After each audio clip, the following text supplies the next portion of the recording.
Okay, this lecture is on water potential. This should help you out with our osmosis lab. This is the symbol that we use for water potential, psi. And water potential is the tendency of water to leave one place in favor of another. I think of it just as potential of water to leave. So to calculate this, we have to understand a little bit about water potential. So water potential, water will always go from high water potential to low water potential. In high water potential, we have higher free energy, we have more water molecules. As you move to lower water potential, lower G and less water molecules. So the water will always go from higher water potential to lower water potential.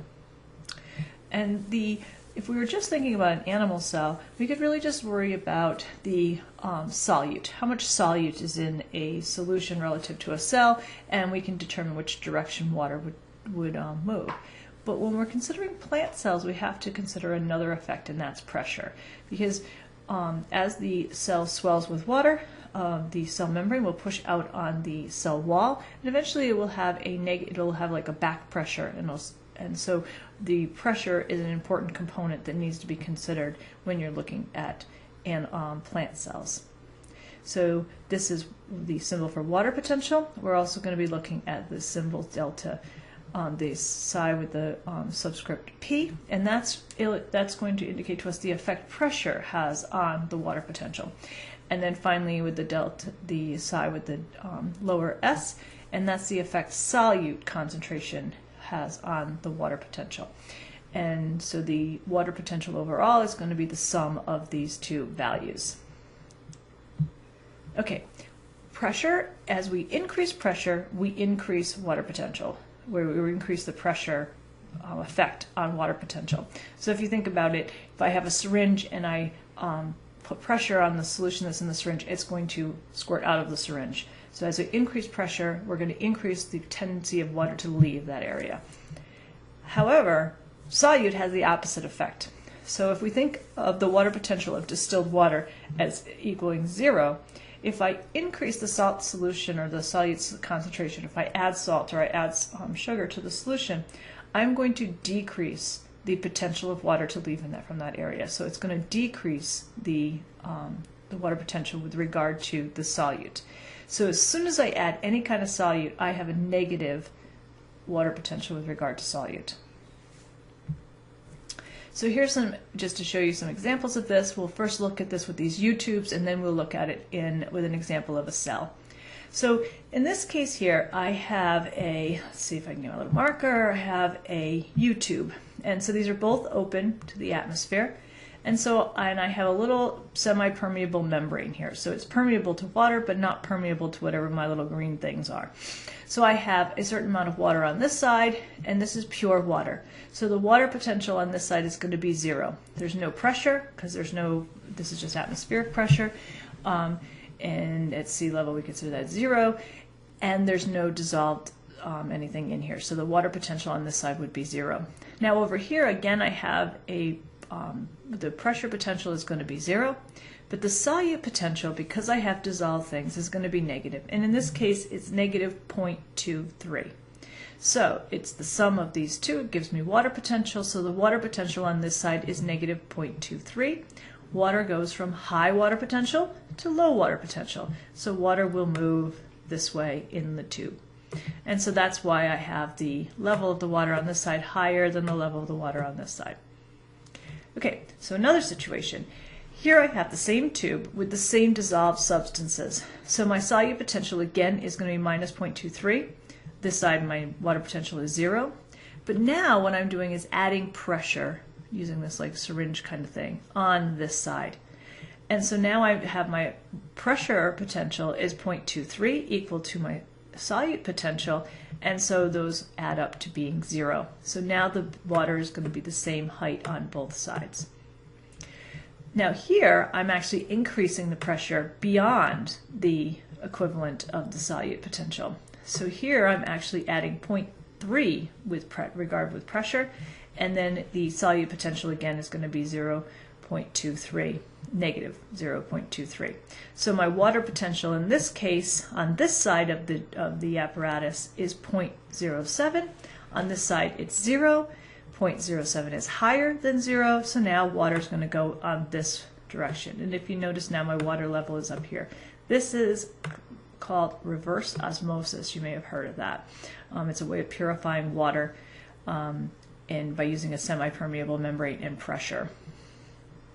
Okay, this one is kind of doing the opposite. Instead of adding pressure on this side, we're creating a vacuum on this side over here. So it's a negative pressure on this side. So now my pressure potential is negative 0.3. My solute potential, because there's nothing dissolved on this side, is 0. So my water potential on this side is negative 0.3. And when I compare it to this side, again, I still have the same dissolved solute. I have no pressure on this side, so that's negative 0.23. And negative 0.23 is higher than negative 0.3, so water is going to go on this side. And so here I'm just using negative pressure on this side of the chamber. On this one over here, I was using positive pressure on this side. So now let's look at this with a cell rather than looking at it with a U-tube. Okay, so here I have an open beaker, and in my open beaker I have a cell. And so there's no pressure on the water in the beaker other than atmospheric pressure, which at sea level would be 0. So my pressure potential is going to be 0. There's dissolved stuff in here. This is a 0.4 molar sugar solution.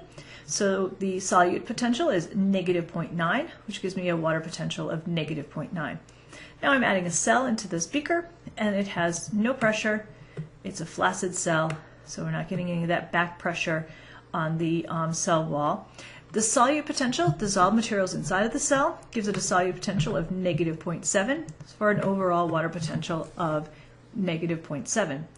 Negative 0.7 is higher than negative 0.9, so water will leave the cell and go out into the beaker until it reaches equilibrium with the environment. Okay, the opposite of that, I take the same cell, my same flaccid cell, so again I'm not worrying about pressure potential in this case, and I'm putting it into a beaker of distilled water. And again, this is open to the air, so I don't have to worry about pressure as an effect on water potential. There's nothing dissolved in it, so that's 0. So my water potential in the beaker is 0. My cell is negative 0.7, and so water will enter the cell. It's going to go from high to low. So 0 is higher than negative 0.7 until eventually it reaches equilibrium with the surroundings. Okay, so we can calculate, and this is one of your equations on your equation sheet, we can calculate the effect of solute on water potential. And the way we do that is using this equation, which is negative, where's my little marker, wish it would stay on, negative I, which is the ionization constant. In the lab we're going to be using sucrose. Sucrose does not ionize, and so therefore it would have an ionization constant of 1. So it's 1 molecule per 1 because it doesn't ionize. If we were using sodium chloride instead of sugar, we would have an ionization constant of 2 because it would ionize into 2 ions, a sodium ion and a chloride ion. Right? So that would have an ionization constant of 2. The C is the molar concentration of the solution. R is the gas constant, and this is the gas constant we'll be using to cancel out our units. And then in temperature, we need to use Kelvin, so it needs to be converted, and to convert to Kelvin is just adding 273 to the temperature in Celsius.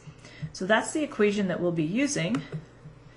And so just to give you an example of how we would use this equation, if I had a 1 molar sucrose solution to plug into my solute potential, negative I CRT, so I would have negative 1, that's my ionization constant for sucrose because it doesn't ionize.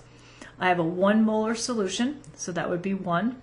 I'm using this gas constant, and then at room temperature, Kelvin would be about 295, and so my solute potential, or the effect of the solute on the water potential, would be negative 24.51 bars, and I get bars by canceling out my units. I'm left in bars. and mole, and do that one. All right. Okay, so if you have an open container and the, so then we don't have to worry about the pressure potential, atmospheric pressure, the pressure potential would be 0. Then I know that the solute potential would be equal to the water potential. So if I can calculate the solute potential, I would then know the water potential. Okay, one more thing. So in lab, you're going to be doing an experiment where you're going to be taking potato cores, or we're going to be using a French fry maker and slicing up potatoes. So you'll have these wedges of potato. Now what you're going to do is take those potatoes and put them into different solutions of varying molarity. So you're not going to know the molarity of the solutions, but you're going to have a potato, you're going to mass your potatoes. And then you're going to put some of the potatoes in each of, whoops, continue recording. Oh, what happened? You're going to put some of the potatoes in each of the molarities. We actually have 6 different solutions for you to use in lab. So you'll have, one of the solutions will be a hypotonic solution. So in the hypotonic solution, should your potato gain or lose mass? So if the solution is hypotonic, then there's more water outside than inside water. Remember, water always follows solute, so water is going to enter the potato and it should increase in mass. On the opposite end, and maybe I should change the color of my marker here, in the hypertonic solution, the potato is now in a solution where there's going to be more dissolved stuff outside of the potato than in. Remember, water follows sugar. It's going to then move out, and my potato here should decrease in mass. And I'll have several other molarities along the way here, but at some point the potato will be in an isotonic solution where the concentration of the potato is the same as the sugar solution. And at that point, there should be no gain or loss of mass. And in that situation, I can then say that the potato is the same concentration as the sugar. And if I know my concentration, I can go back to my equation here and calculate the solute potential. And if I know the solute potential, and I know that the atmospheric pressure is going to be 0, I then know the water potential of my potato. So that's sort of part of the lab. Part of the lab is to figure out the different concentrations of the solution as well. So I hope this helps you.